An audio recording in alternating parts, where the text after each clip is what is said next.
திருவள்ளூர் மாவட்டம் திருவலங்காடு அருகே திருமணம் மீறிய உறவை கண்டித்த முன்னாள் ராணுவ வீரரை ஆண் நண்பருடன் இணைந்து மனைவி கூலிப்படையை ஏவி கொலை செய்த வழக்கில் தொடர்புடைய திமுக நிர்வாகிகளை கைது செய்ய வலியுறுத்தி புகார் அளிக்கப்பட்டுள்ளது.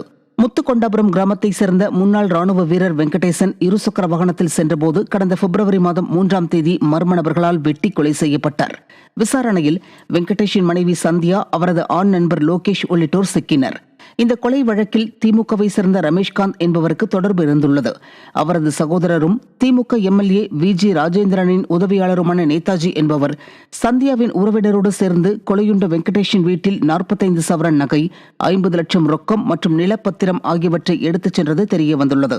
இதையடுத்து ரமேஷ்காந்த் மற்றும் அவரது சகோதரர் நேதாஜி ஆகியோரை கைது செய்ய கோரி கொலையான வெங்கடேஷின் குடும்பத்தினர் மாவட்ட எஸ்பி அலுவலகத்தில் புகார் அளித்திருக்கின்றனர். அதிகாலை பெய்த மழை காரணமாக மாநகரின் பல்வேறு பகுதிகள் குளம் போல் மாறின.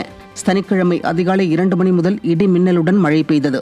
இதனால் தூத்துக்குடி பழைய மாநகராட்சி உள்ளிட்ட சாலைகள் குளம் போல் மாறி வாகன ஓட்டிகளை அவதியில் ஆழ்த்தியது.